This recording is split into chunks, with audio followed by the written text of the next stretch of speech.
Hello everyone, it's Dom here from Esports News UK. A very special guest here, Karoinna, top cosplayer who's cosplaying as Spectre from Dota 2. How's it going? Good to talk to you.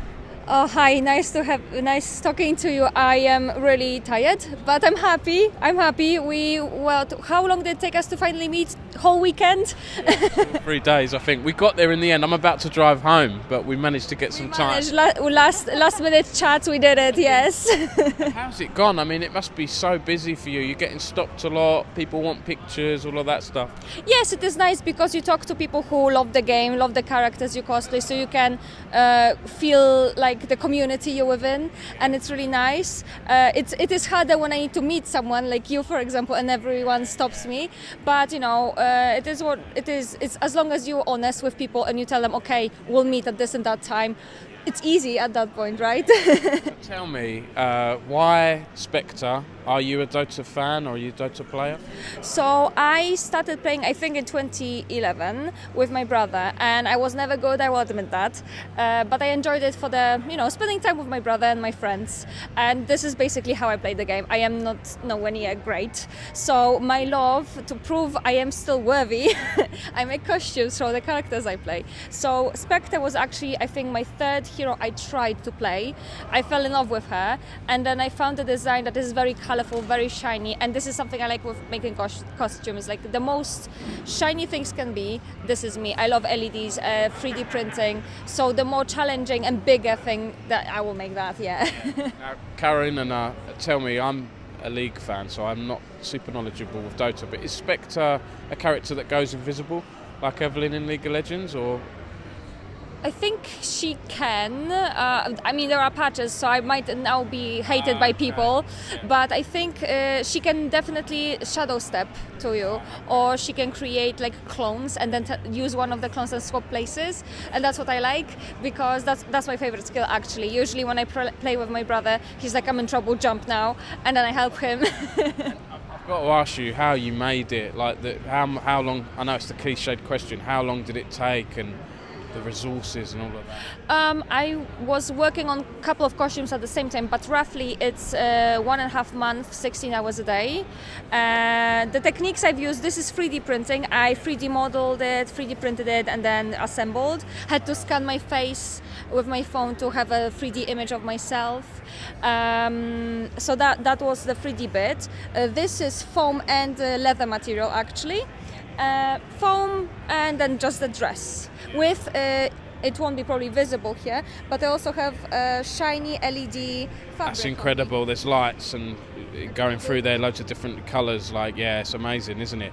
And you've worn this at a previous event, is that right? Because when I looked on your Twitter, I think you wore it last year. Yes, I wore this costume in Berlin as well. I was actually working on a very big esports mascot commission earlier, so I didn't have the time to make something new, but Spectre is pretty enough, so it's, good excuse to wear her.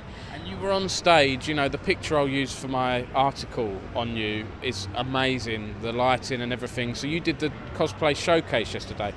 Was that just a showcase? There wasn't like a winner picked or anything like that? No, since COVID, we've been just invited for showcases. There's no competition, and I think it's more interesting that way because there are more people attending these events in costume that way, rather than being intimidated by the competition, because everyone will think I'm not worthy, which is not true. Like, try your best. Worst case, you will learn because you get feedback after competitions as well. But I like that this is just a showcase because it eliminates this jealousy or people worrying whether they are good enough. They just go there to have fun, look cool, and just enjoy the event. How many times have you done that? Like, you've been on stage. Does it give you an exhilarating feeling? What's it like? So I think my first time on stage was in 2019 for ESL, and it is very exciting. I am a very sensitive, touchy person, so I cry easily. So that's why I wear helmets, because no one can see this.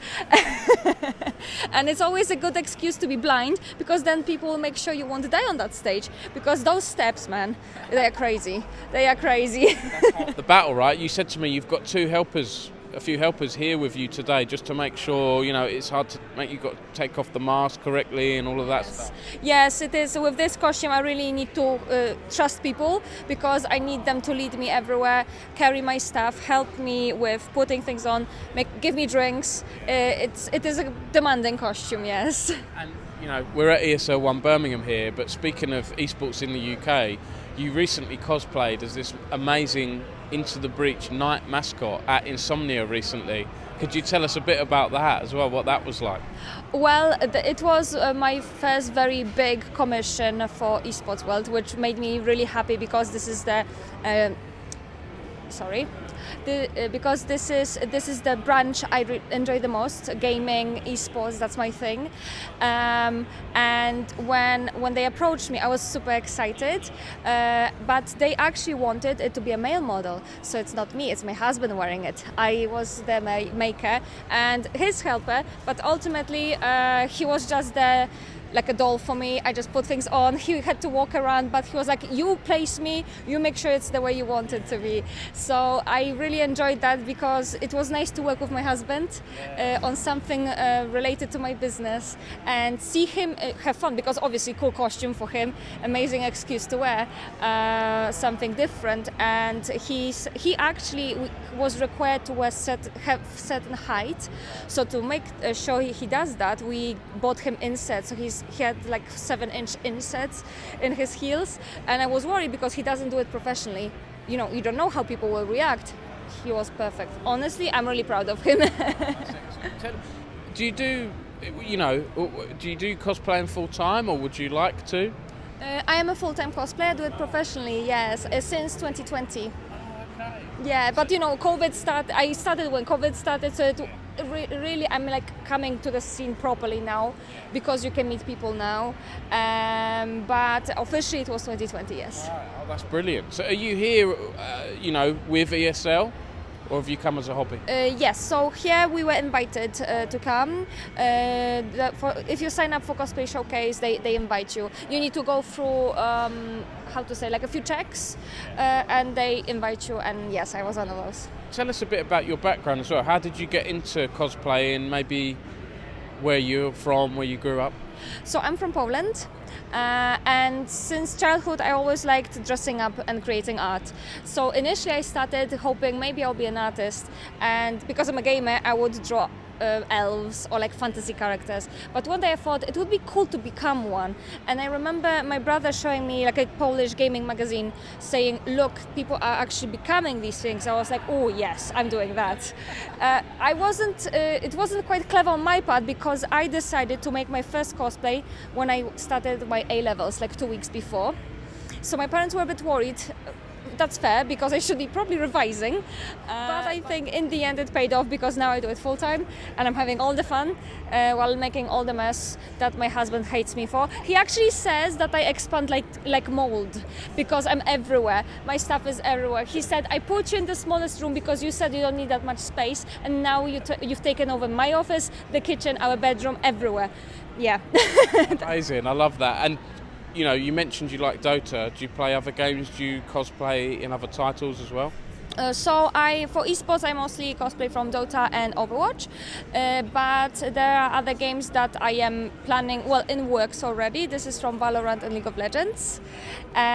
So yes, please stay tuned. They are there. There are some things that are done, but not fully to show yet.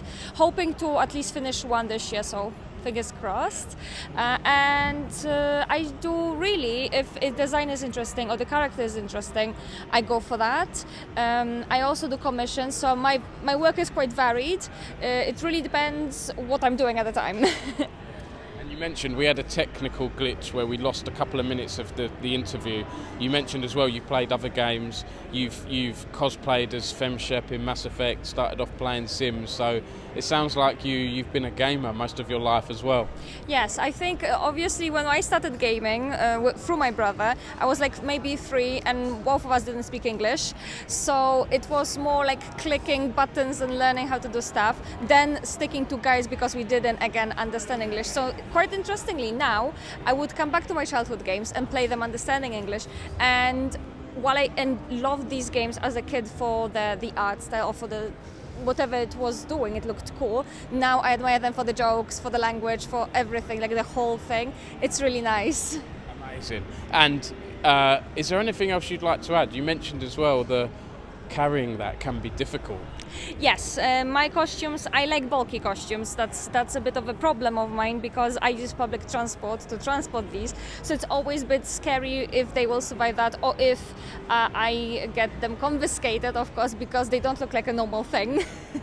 Like this costume, Spectre, it takes 2 suitcases plus a weapon. So it was easier to transport it here, of course. But whenever I make a costume, I try to fit within a big suitcase for the airport because I need to transport it through plane. My biggest one was 3, yes. And is there any big main memories you've taken from ESL One Birmingham? You must have met a lot of people this weekend. I've met new cosplayers, but to me, apart from meeting new people, is meeting people I see regularly. I always say it feels like we are a small Dota family that is growing because every year we meet more and more and more people. And with cosplayers, what I love about, and this is a big thing, is that we build each other up, we help each other, no matter how experienced someone is, no matter whether it's the first cosplay or 100th, everyone will cheer on each other, everyone will help one another. I forgot pins and one cosplayer gave me pins. Thank you, Inga, by the way. And someone else forgot scissors, I gave them the scissors, glues, everything. We are there for each other, and I think that's amazing. And then if you're regular, you start meeting more and more people who work here as well, so you just have fun. It feels like, obviously it is work, but it feels less stressful maybe because everyone is having fun, and it's really enjoyable that way. That's my biggest memory, meeting people and just being silly. That's similar to me as well. I like being silly. On that note of the community, there are some full-time cosplayers out there that have a lot of followers. So give Karoinna a follow. You're on Twitter, aren't you? You're on Instagram.